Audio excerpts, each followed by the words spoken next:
Good afternoon, everyone. My name is Jordan Crow. I am the Senior Director of Policy and Programs with OEP in Washington, D.C. As you all can see, we've got a fantastic panel lined up today focused on batteries and energy storage. We'd like to give a special thanks to our co-host today, the Clean Fight New York. They are certainly a large part of making all of our programming possible. With that being said, we would also like to thank our larger group of partners that make everything that we do possible. A special thanks to them. With that being said, I would like to introduce Evan Van Hook. Evan is the Chief Sustainability Officer at Viridi, and he will be moderating today's panel. I also want to make note, be sure to drop questions in the chat, and we will take the last 10 to 15 minutes and get to as many of those as possible. Evan, with that being said, I'd like to turn it over to you. Thanks again. Terrific. Thanks so much. And thanks also to OEP for setting up this great panel. As you said, batteries are sort of one of the most important topics in the energy transition field right now. And so you really can't get enough of having experts like the ones we have here today on to speak about it. So if I could ask the other panelists to join.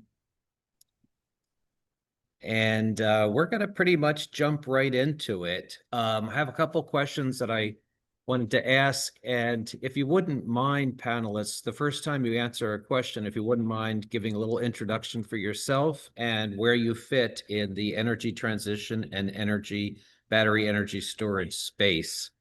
The first thing that I wanted to talk about was sort of the state of battery energy storage technology.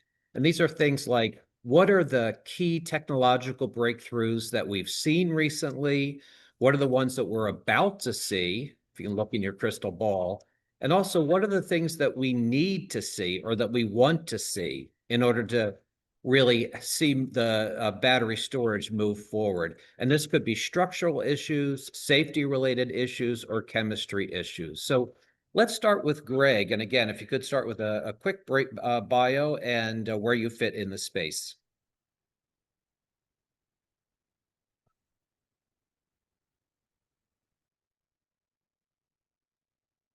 Greg, I think you're muted. Hold on. There you go. Can you hear me now? Sorry. Dialed in on my phone, so muted twice. Greg Silverberg, SVP of Strategy at REV Renewables. We're a utility scale developer of solar, wind, and battery storage. We spun out of LS Power maybe 5 years ago at this point. I've been with LS and REV for 6 or 7 years. I was at McKinsey before this, working in their electric power and natural gas space. I've been thinking about broadly the space for a while, a little newer to the battery storage side, but that's been a big focus of REV for many years. So to answer your question, I think, at least from our perspective, and I'm curious what the other panelists think about this too, but from our perspective, the definition of cost effective, just to start there, like what does that ultimately mean? I think it means, the holy grail is cost parity or better, on a capacity accredited basis with gas-fired generation, peaking generation. Like that's kind of how we think about cost effectiveness. If you can get to that point, you're now at a point where deployment makes economic sense. And the capacity accreditation piece, obviously that's been taking a lot of air out of the room in the last few years. But I think that's important because that means the definition of cost effective, right, is sort of dependent on the market, the system you're deploying into, other resources, generating resources in that system. But broadly speaking, we sort of think of cost parity at least for mid-duration battery storage as being in that $300 a kilowatt hour range. Now it's going to be higher, I think, as you go shorter.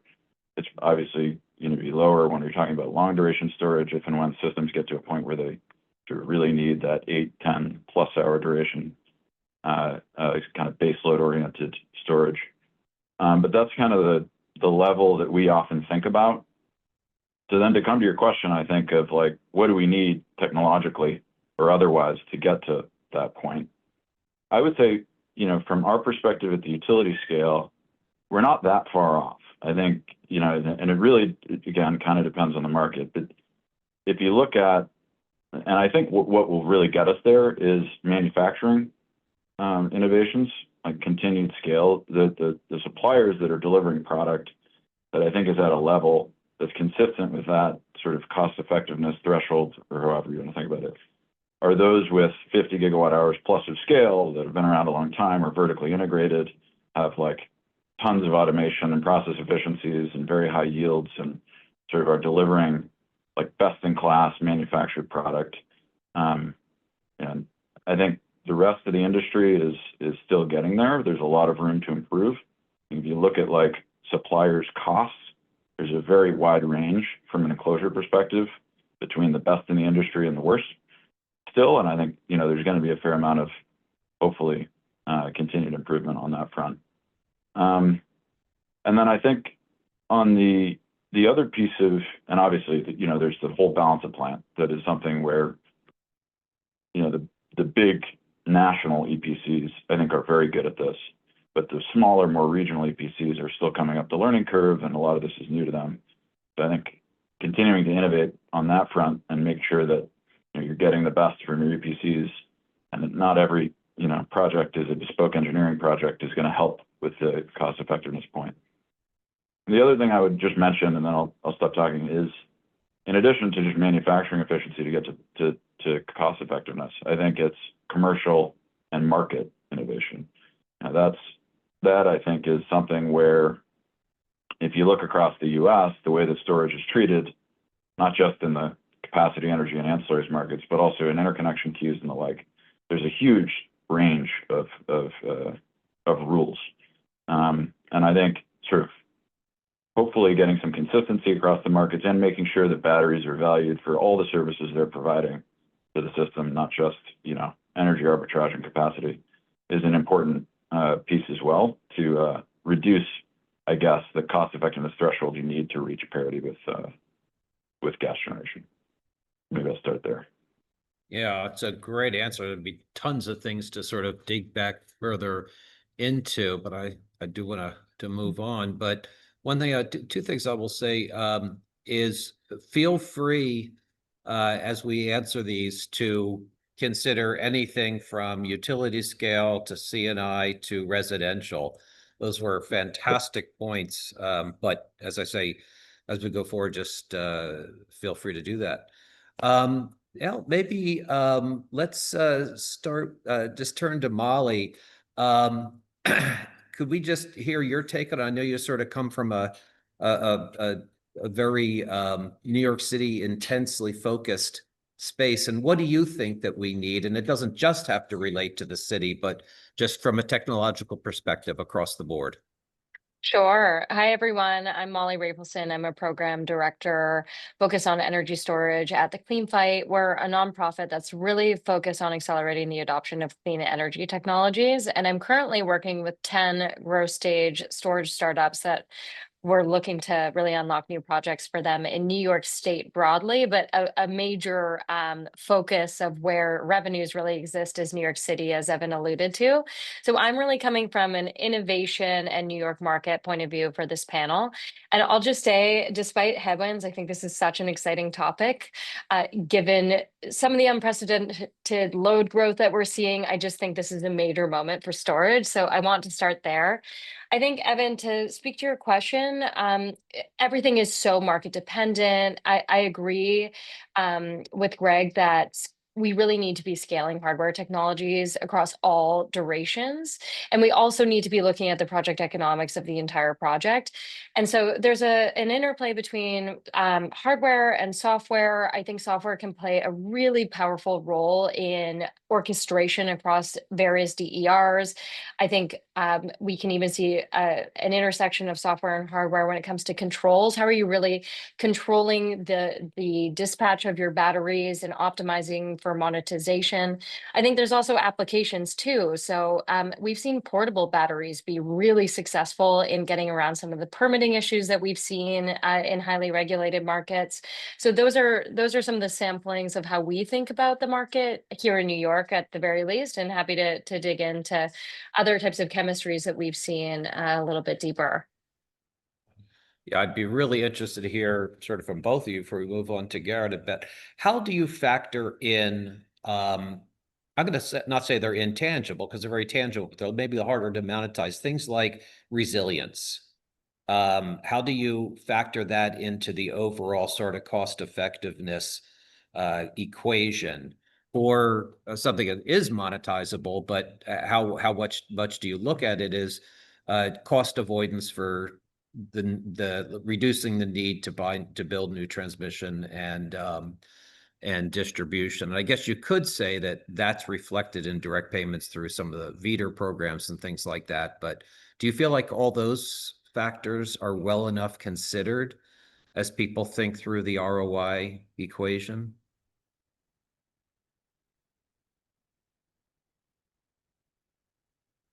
Either one.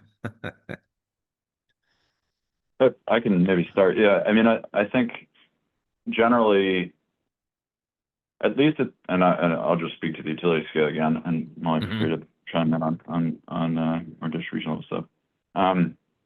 Yeah, I think generally speaking, the question of, I think there's a lot further to be defined when it comes to how batteries are playing in terms of resilience of the system and ultimately deferred transmission costs. I think, you know, clearly the way that the battery storage is increasingly treated, you know, I think there's definitely some advantages that battery storage has to other forms of generation in terms of deferring new build transmission. I don't think that that's probably fully compensated for by batteries. Like clearly putting a battery asset at a certain node in the system, and you know, the TO not having to build a line in a certain place 5 years down the road because it has that, you know, storage capability, that's not going to come back to the battery operator. And I know, and this is an area where I know a lot of people are spending a lot of time thinking about, and probably can add more detail on that than I would be able to. But I think it's definitely an interesting thing to consider, and one of those sources of value that batteries are providing in a different way than many other forms of generation. That I think it's important that there's thought, leadership, and innovation around that to make sure that, you know, we are fairly compensating owners and operators for the full suite of services that it's providing. Just to Thanks. jump in. Sorry. Yeah, please. Good. And that's Just to respond great. briefly, Yeah. I think there are definitely a lot of really bright minds that are trying to figure out this question in New York specifically, Evan. And I think the issue with resilience as a metric is that it's acting as insurance. What happens when what does it cost to you when an outage actually happens? And I think that you feel that more in a CNI space, or in like a critical facility that may have a line item of what does this really mean to our business if our supply chain manufacturing capacity goes down? If in a hospital, as an example, what does that mean from a liability perspective, a overall healthcare, and being able to protect the folks that are coming into our doors? What does that really cost? And that's where it gets really tricky. But I think a lot of people are trying to figure that out right now. No, it's a great point. And by the way, throughout, anyone who wants to, I don't have to be the bottleneck here for questions, so please, you can make this very conversational and respond back and forth.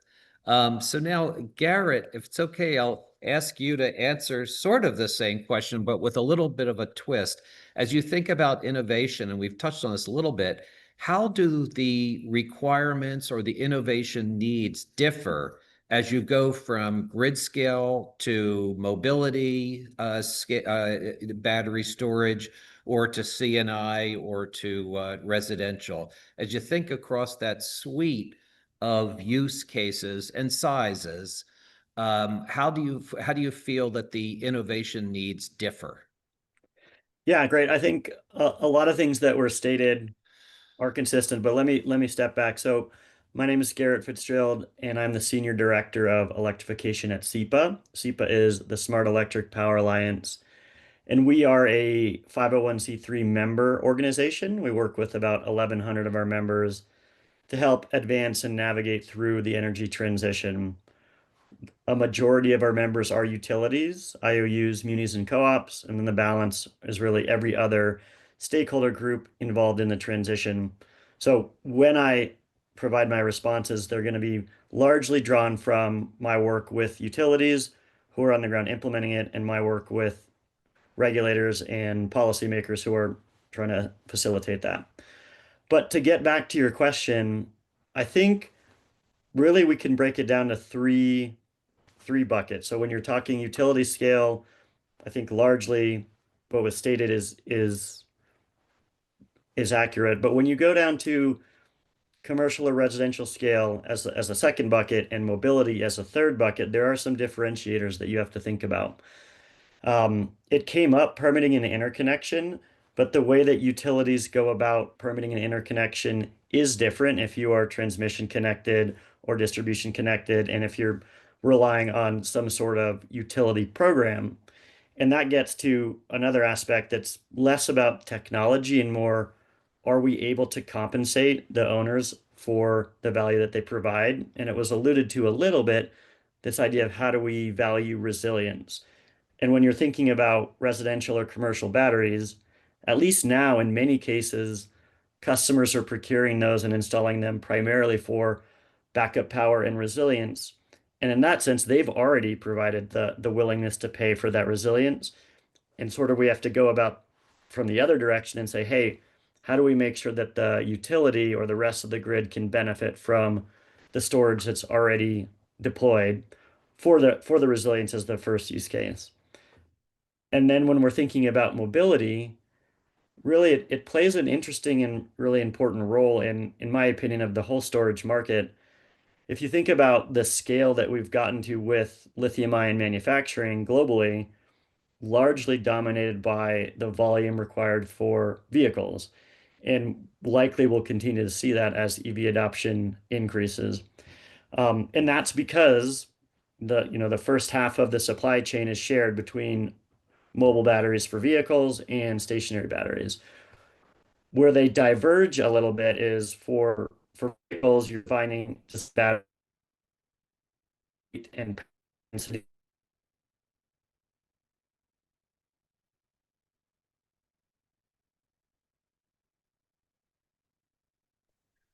Has he frozen for the others? Yes. I'm so sorry, Garrett. It looks like you've frozen.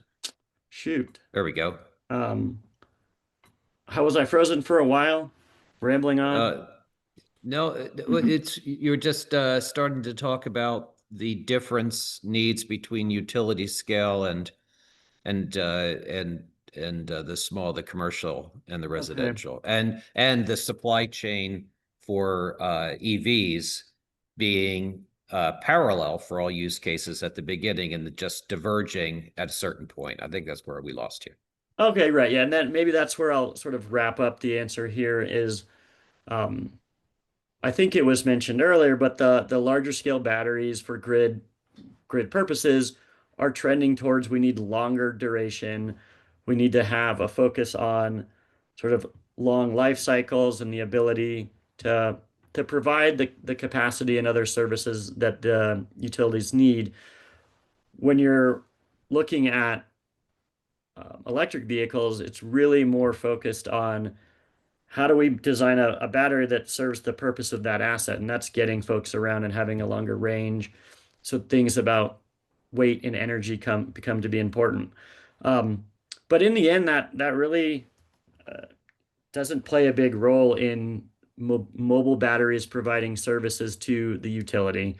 It is going to come down to, are we creating the pathways, whether that's an interconnection pathway or the programs, so that in the future, when we have 100,000 or 100 million electric vehicles in folks' garage, can we take advantage of the 100 kilowatt hour battery pack that's tied to that? And we're very far from that today, but we're just getting into that. And I think we'll get into that further in subsequent questions. Mm-hmm. Terrific. All right. Now I want to move on sort of to the next area of consideration. After you've got your innovation, got something designed, then you need to make sure you can actually get the materials that you need to build the innovation. So, Greg, how are supply chain challenges from critical minerals to underlying equipment shaping the pace of innovation in the storage area? Yeah, it's a good question. And there's I was thinking about this question. There's a few ways to answer it, I think, and maybe I'll just start with the sort of obvious elephant in the room, which is, clearly China is dominating pretty much every step of the supply chain, and we've been following this for a while. It used to be that they were pretty dominant in lithium refining, the conversion of ore into lithium hydroxide or carbonate, which is the precursor material for the cathode active material. That step used to be, and still is, almost all controlled by China globally. They have, over the last, I don't know, half a decade, expanded very significantly upstream and downstream. They're now, especially since the 22 sort of lithium run up, investing more than ever into extraction processes, and then downstream into, BYD in particular being the dominant cell producer globally. And so I think that introduces a question of, now, obviously, concentration in supply chains is not necessarily a bad thing. Like, all of the cheapest manufactured products in the world have highly concentrated supply chains. So I don't think that that is an issue in and of itself in terms of supply chain resilience. But I think it's the issue is the geopolitics of that situation. And do we want to continue to rely on China for a critical piece of our energy infrastructure? And what's emerged as a result of that is this like complex web of carrots and sticks, tariffs and ITC domestic content requirements, and now FIAC requirements, and all of this stuff that has now made it difficult for really anyone deploying batteries at any scale in the US to navigate. And so in terms of innovation, I mean, that's obviously a challenge, and something that hopefully will become easier over time as some of the US domestic manufacturers ramp up, and supply chains, just like we saw in solar, like supply chains sort of reconfigure over time. And it takes longer in some markets and shorter in others. Batteries is probably going to take longer than it did in solar, just given the complexity of the processes. But I think it does, in terms of innovation, it has led, I think, to much more focus and investment upstream than I would have expected at this point in the maturity of the industry. Like, now we're at a point where we can produce these things at pretty cost-effective levels. A lot of times that would mean the innovation would be downstream in the commercial side and system integration and that sort of stuff. We're still seeing a lot of focus and investment from startups and the ZOE and others into upstream stuff, extraction, material or manufacturing efficiencies, automation type companies, new process steps in LFP production that reduce costs, et cetera. So I think that, in and of itself is a good thing. So I think the US is never going to be at the scale of China. We're never going to need 50 gigawatt hours a year of production. And so I think in order to sort of catch up and have cost-effective production of this equipment, I think it's important that there is innovation upstream, and I think that's happening. It's just going to take some time in order for supply chains to transition. Got it. That was a really great sort of rendition of the current situation. It's just incredibly complex. Now, when we talk about battery storage, we've been talking about the battery part, and obviously critically important. But we also know that dumb batteries are not the end game here. The reason why battery storage is so important is because we have the ability to digitally connect the batteries to allow them to be monitored, deployed, and to support users and ultimately the grid.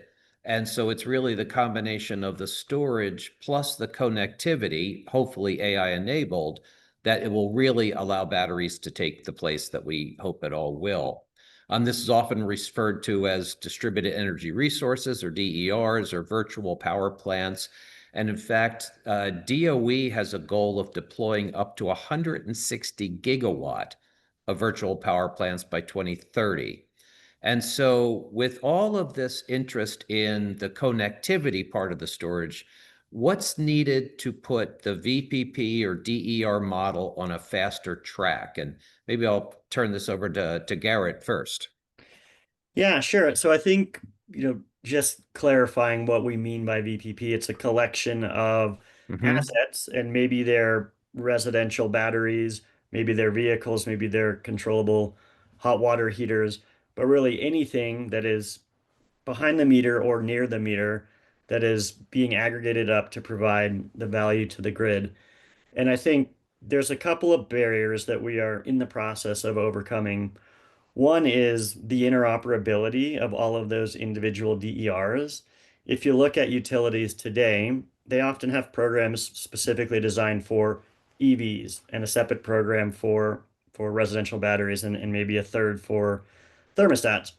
So I think if we're going to have this adopted at scale and get to that 160 gigawatts, we're going to need to make it really easy for customers to participate in that. And that means it has to be, a single program where the value is very clear. If you participate, you get paid or you get a discount.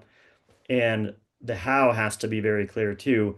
I can't ask you to go in and, bid your home energy system into a market and be dispatching it. You just essentially have to create an environment where customers sign up, they set it and forget it, and they're getting some sort of incentive monthly. And to do that, we need that interoperability and assurance that all of the different devices that are out there that we want to control, whether it's a power wall or it's a vehicle, can participate in the same program. So that's barrier one, is the interoperability. And I think barrier two is we've all talked about how valuable storage can be because they're a very versatile asset. I've been calling them the Swiss Army knife of the grid for a long time. But we have to know where to apply them and when to apply them. And Evan, you mentioned that we need visibility into the grid on the distribution system or the transmission of where exactly these batteries and when exactly they're going to have the highest value so that we can dispatch them and use them most effectively. And we are working in that direction as a utility sector with greater visibility and data collection on the distribution system, and DERM systems are being deployed. Once we have that ability to see what's happening on our system and control it, we're going to really have a lot of the tools that we need to make VPPs work. But all of that is even necessary just to have sort of commercial and utility scale storage effective. So I'll pause there because we didn't get into AI. I do think there is a role of AI, but I want to hear from Molly or Greg on their thoughts first. Well, great minds think alike, because I was just going to ask, well, I know she's got a great expertise in this. What role, Molly, do you see that whole electronic connectivity space can play in advancing what we all care about, which is battery energy storage? That's software, data management, AI. How is all of that going to come into play in optimizing storage performance? Yeah, I think it's critically playing the role of unlocking the full potential of the assets. And just to give an example, I think siting is like a really useful case of how we're able to gain that visibility that Garrett alluded to. So there are definitely technology providers that have emerged that are looking to help both developers and utilities map out where these systems will be most lucrative and most helpful to the grid. And so we actually have a company in our current cohort, Kavala. They have a new product that is really focused on using AI and analytics to streamline grid integration and siting. So they combine feeder level data with predictive simulations to find those optimal interconnection points. And they can actually tell how much is this interconnection upgrade going to cost me? How should I be sizing the battery to the right size in a couple of different scenarios to see from the developer point of view, how can I really get the most juice out of the squeeze in terms of using this asset accurately? So I think we're seeing AI be really helpful in creating the visibility layer that we need to reach the scale that we need to enable kind of the VPPs of the future. I think AI is also really helpful in looking at the performance of the battery. So that could be optimizing bidding and dispatch of these solutions, tapping into the wholesale markets. One of our companies in our current cohort, Taiba, is doing that right now. And I think also when we think about kind of the lifetime value of an asset, we also need to be looking at predictive analytics, and AI can be really helpful for that. In looking at an active kind of battery portfolio, engaging where's their degradation, where's their imbalances, and is there a threat of thermal runaway, and how can we get to that with predictive maintenance before any of those events happen? So we work with a company called Viridi Diagnostics that does exactly that. So having that real visibility into understanding when to discharge and charge their batteries and think about maintenance plans to really extend the useful life of the battery is so important, aside from the safety element, which is really a be all end all topic, which Viridi is very well apprised of, given that they have fail safe lithium ion batteries that can't catch on fire. But when fires do occur, it can stop the industry at a moment's notice. So thinking about all of these different types of applications of AI is really important and will be so powerful in safely and quickly deploying these solutions all over the country. Yeah, Yeah. I'll chime in there just Go for to make sure it's clear that we are using AI and machine learning, and we have been on the grid for a while.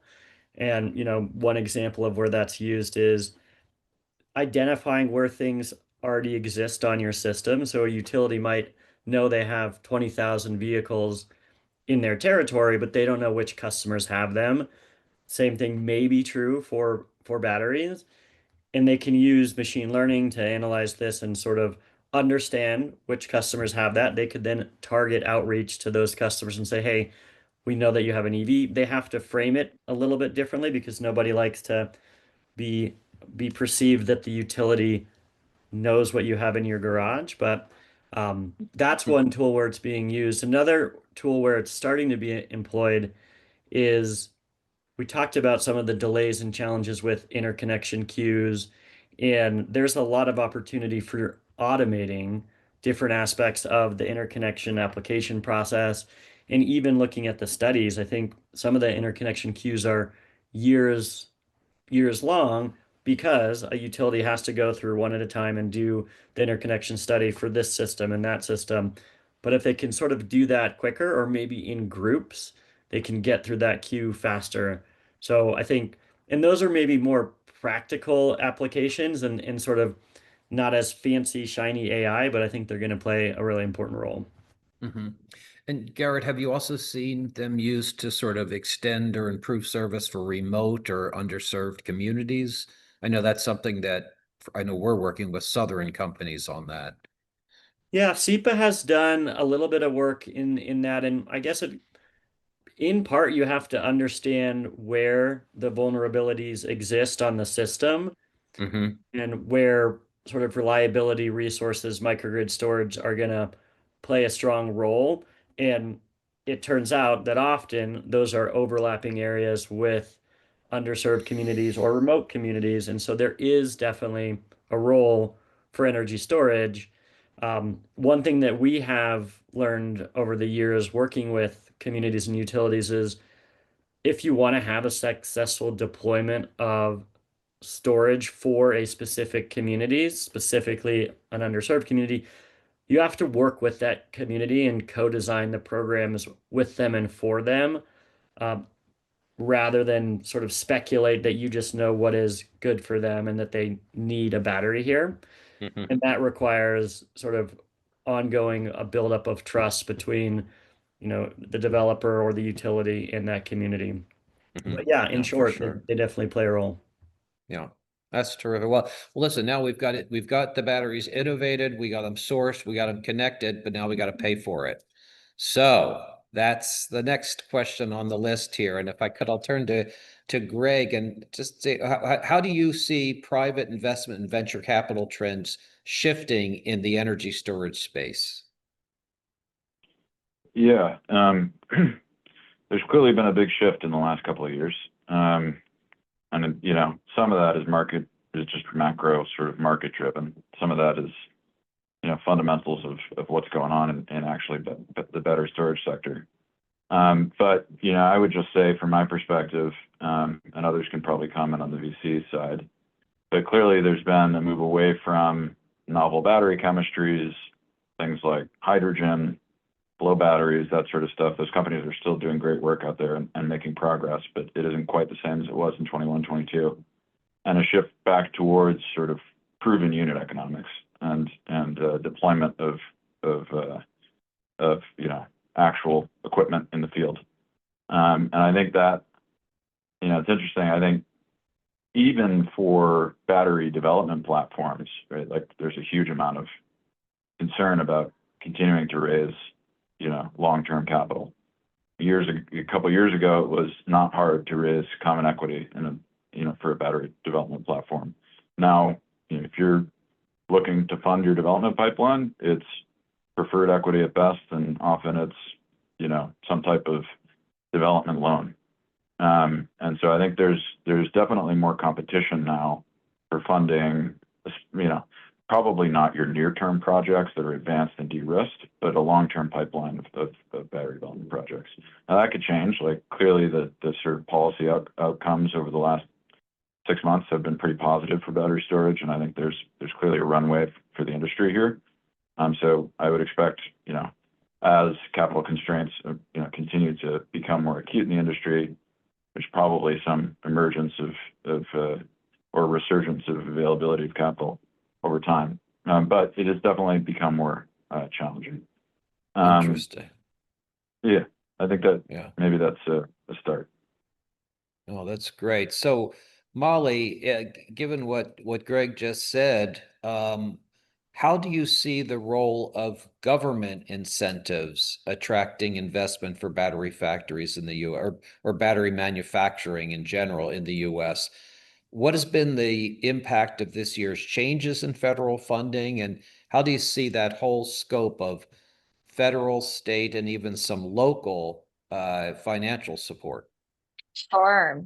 Thanks for that, Evan. I think really we've seen like two distinct phases in how government incentives have really shaped battery manufacturing in the US. So when IRA first rolled out, it really unleashed a wave of both domestic and international investment. From where we stand in New York, we saw local players like Viridi, as an example, expanding their footprint in Buffalo at home. We saw a lot of international entrants, like Canadian companies hopping over the border, like Electrovaya, who established a gigafactory in Jamestown, New York. And that was a really exciting moment. Those early incentives created real momentum and confidence in US manufacturing. And now we're in a much more nuanced environment. And I think companies are being really strategic about where they manufacture based on where they sell. And they're aligning their choices with evolving incentives and restrictions across regions. So, for example, Instagrid is a European startup that we work with, and they specialize in portable battery solutions for off-grid applications. And their sizing requires less reliance on the ITC. They are entering the US market for the first time, but they have substantial sales in Europe that have really provided a stable revenue base for them as they expand here. So that's offer them an opportunity, but you have to be really nimble. There are also other companies that are not in the battery space, but are in the thermal storage space. To think about energy storage as a broader term, a company we work with called L-Store, they have a thermal energy storage system that can get around some of the FEOC restrictions. There are still some tariffs at play, but they're able to be insulated from some of the considerations around losing the ITC, as an example. So they don't have those imported battery cells that might disqualify them from incentives. But ultimately, I think company size plays a massive role in how folks are responding. So I think the larger players like Fluence and Tesla and GE, they have flexibility to diversify ultimately. But smaller companies really don't have that luxury. And so for them to invest in US production, it's a much riskier proposition. And given the uncertainty around tariffs and federal programs and even the political outlook in the US, it's hard to decide, do I want to put all of my eggs in one basket? And to speak to the point you alluded to, I think that's where state level support can be really crucial in creating a clear signal that there's a long-term opportunity at the state level for folks to land and expand in these markets. And I think that can take a couple of different forms. That could be funding programs at the state level going directly into manufacturing facilities, or it could be incentives to really help get projects off the ground that are creating demand for those facilities to help support those companies as they make those decisions. And we also see it as in New York City, as an example, we have Local Law 97, which is really kind of a fine structure that is incentivizing building owners to decarbonize their buildings. And storage is becoming a really useful asset in it, those kind of fine avoidance in general. So when you start to see these things stacked together, that decision making can become a lot easier. But definitely the state of play has changed versus a couple of years ago. I want to Yeah, chime in, that's sort of. please. Yeah, please do. We haven't really talked a ton about utilities in terms of who's going to pay for this, but given all of the load growth that we're seeing from electrification and data centers, the forecasts are now something like utilities are going to invest $1.4 trillion in the grid system over the next 5 to 10 years. And so we have to make sure that the utilities are a big role in who's paying for these storage systems. And in the end, that means you and I, as ratepayers, are paying for the storage system. But what has to happen is, historically, storage has not been treated the same as a generation source or a distribution asset because, sometimes it's a load, sometimes it's a source of electricity. And they are occasionally treated as sort of a special use case, which makes it a little bit more tricky for a utility to really rely on it for all of the different services that could provide.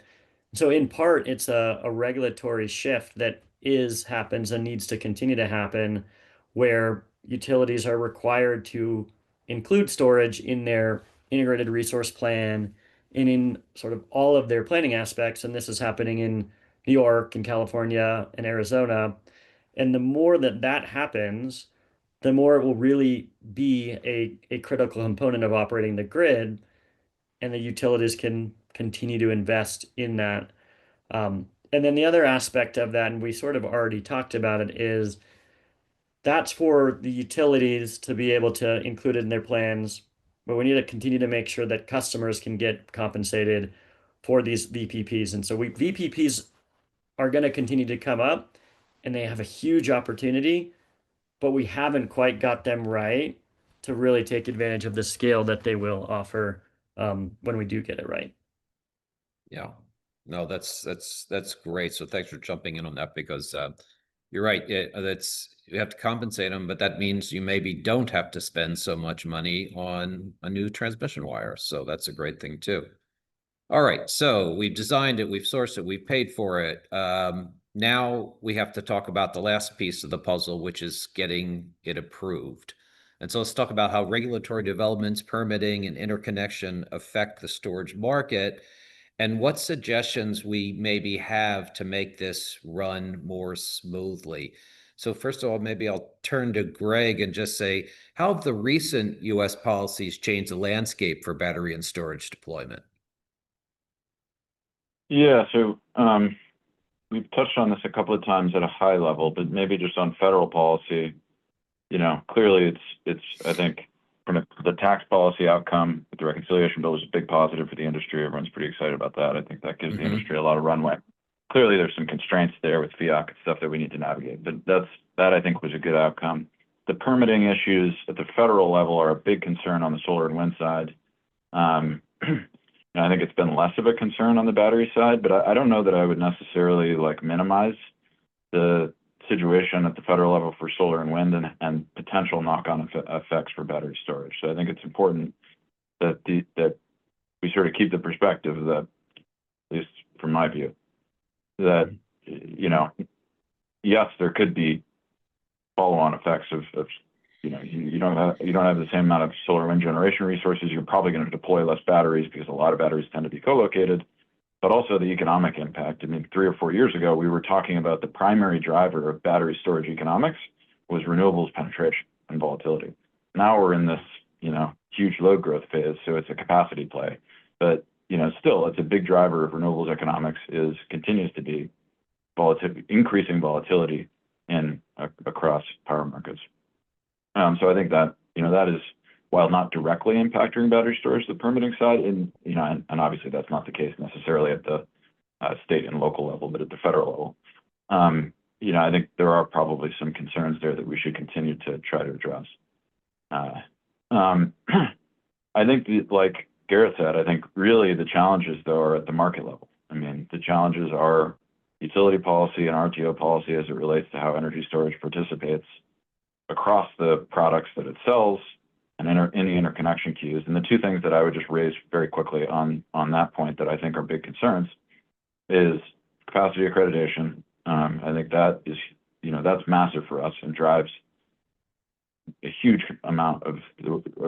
degree of our thinking around investment decisions. Is what is our view on the value of this resource from a capacity perspective long-term in each of these markets. And then I think there's tons of batteries sitting in the queue. They're ready to get built. Their construction cycles are short. Other sources of generation are going to take a lot longer.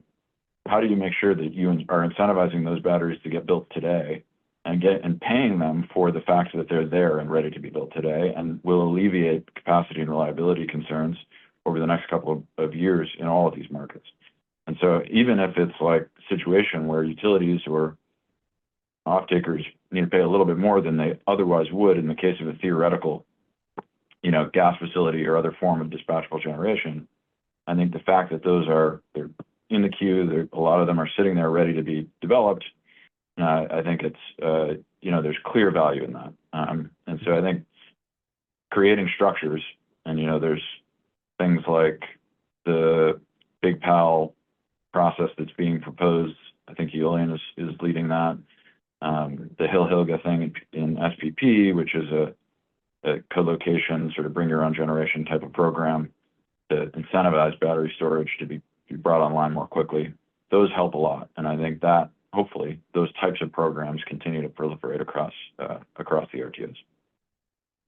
Great. All right. So we've got regulatory and we've got utility policies.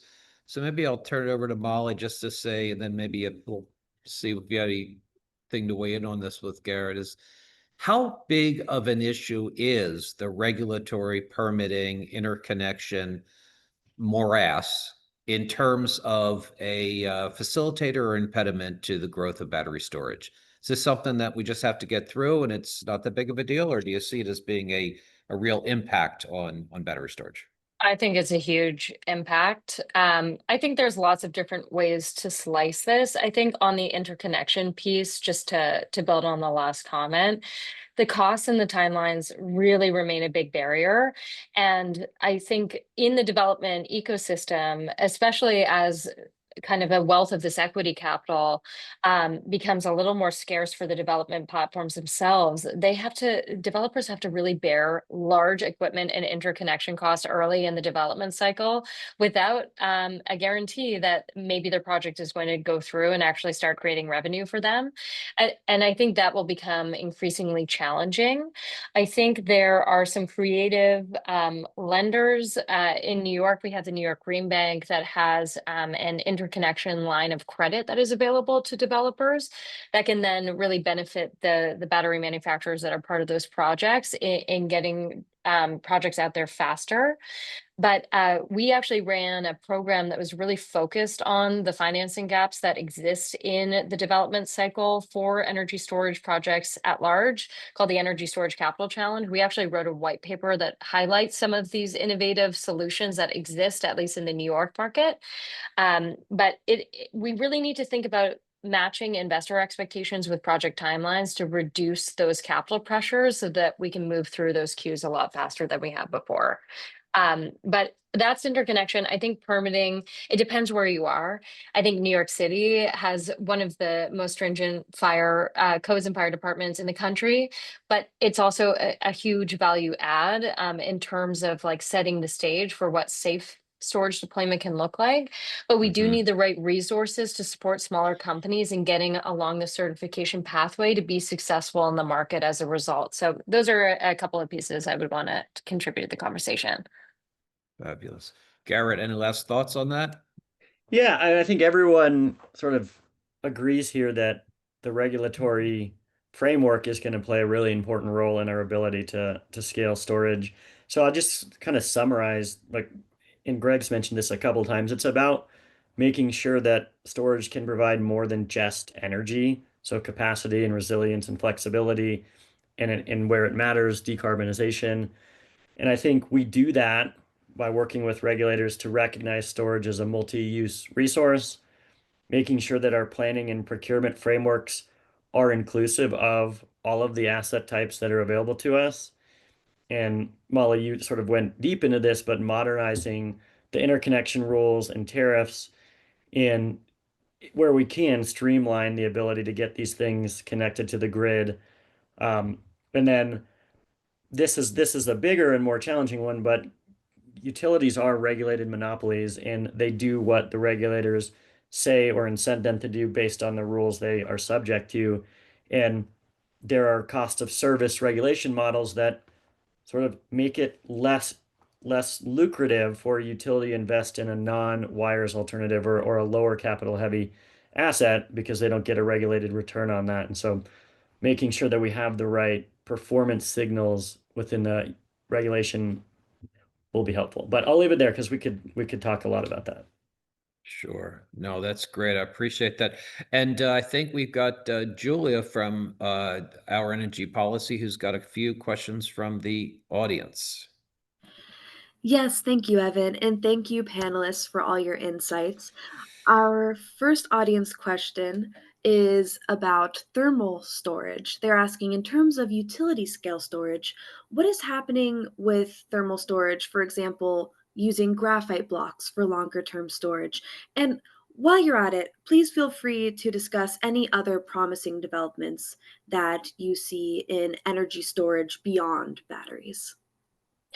I'm happy to jump in on this. I think there are some really interesting thermal storage solutions that are out there. Rondo Energy is an example of this at the utility scale and really at the kind of industrial scale as well. I think where the challenge for thermal storage sometimes is finding where there is a real strong penetration of solar generation or renewable generation available to support those projects in penciling and serving those really dynamic loads. I think there is definitely more of a push for those larger systems to move more into the European markets at the moment, that from what I've seen so far. But I think when you get to a slightly smaller scale, for some smaller scale industrials or even commercial folks that need thermal storage for steam generation, as an example. One of the companies I mentioned, Elstore, which is a Finnish company that is doing this type of work, that type of solution can fit into an academic campus. It could fit into a hospital system. It can fit into buildings where it's really challenging for us to be able to deploy energy storage systems or battery energy storage systems because of some of the permitting nuance and challenges on the fire safety side and getting them out there. So I think there's a real opportunity for thermal storage and their ability to serve buildings in the near term. Thank you, Molly, for answering that. And now for our next audience question. This audience member is wondering if any of you have any highlights or jurisdictions that you think could be seen as a template for designing consistent rules for grid connected battery storage and that really do a good job of valuing the full range of benefits of transmission connected batteries. I can share a little bit about, good practices, not at the transmission level, because the ones that immediately popped to mind were some in New York and Massachusetts where they have programs that are designed to value any sort of flexibility. So there's a program called Connected Solutions that's been pretty effective at getting high levels of adoption of storage and other behind the meter assets. And in New York and in California, I think there are changes to how they do integrated planning, which is making it more feasible to get storage in sort of the larger asset base. So I know everyone always points to California, but I'd say California, New York, and Massachusetts are good examples. Yeah, I would add ERCOT to that list for sure too. I mean, the degree to which battery storage has been accelerating in that market is truly unprecedented. And I think the simplicity from the perspective of a developer, the simplicity of that market in terms of, you know, it's energy only and the degree of thoughtfulness that I think has got into developing some of the new ancillary products in ERCOT that have incentivized you know, batteries commercial justified some of the commercial decisions in ERCOT has made a lot of sense. So I think, you know, not every market's going to be able to replicate that, obviously, and the interconnection aspect of that is, I think, favorable as well to deployment at scale. But I think there are elements of ERCOT that are, you know, definitely things that I know many continue to look at and try to replicate elsewhere. Thank you so much. And thank you for mentioning New York. This next audience member actually asked a question about New York. More specifically, they're wondering if variations in models are needed for scaling consumer storage, for example, in New York, because they see the success of organizations like Base Power in Texas, and they wonder if that would have happened and what would have needed to happen to enable a company like that to succeed in New York State. And if it varies depending on the region, how best to scale consumer storage. Yeah, well, I'm not sure if I know exactly what they mean by consumer storage, but if you're talking about residential or sort of commercial behind the meter storage, I think regions matter a lot. You know, the reason storage has become popular in California, for example, they have public safety power shutoffs where there is a clear incentive for having your own storage. And you, depending on if your grid has high reliability or the pricing of electricity, all of these things are going to change how financially viable it is for consumer-owned storage. And that in part is dictated by, do you have storms? Do you have an older grid? Do you have higher levels of renewable? And that's not at all addressing sort of the regulatory or market framework. That's just the reality of the environment. Thank you. And now for our last audience member question. They are responding to Greg mentioning the elephant in the room as China, which this audience member agrees with, but they wonder what the response is and whether it's to duplicate what China does on a smaller scale or to look at non-lithium chemistries and technologies. Yeah, I have no idea. It's a great question. I wish I knew the answer. I think we're probably going to have to find that out as we go a little bit. Like it's people have been trying to innovate on battery chemistry for 40 years, and it's been proven very difficult. So I don't know that necessarily. Like, who knows? Maybe there's a massive breakthrough on the chemistry side, and we can move away from lithium ion entirely.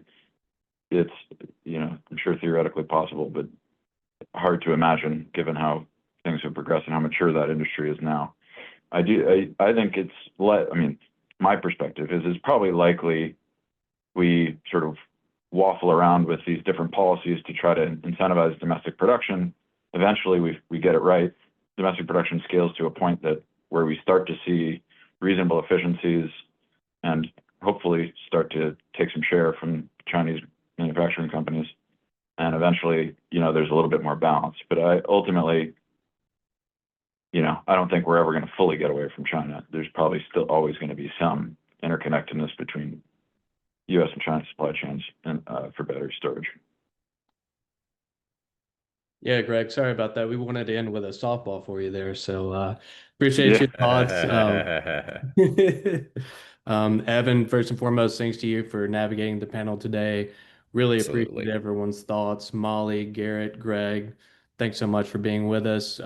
Special thanks again to the Clean Fight for, of course, making this webinar possible. Special thanks to you guys, Molly. For folks that weren't able to join us today, we will have a recording of this posted to our website, as well as doing a follow-up condensed two-pager for folks to read quick takeaways.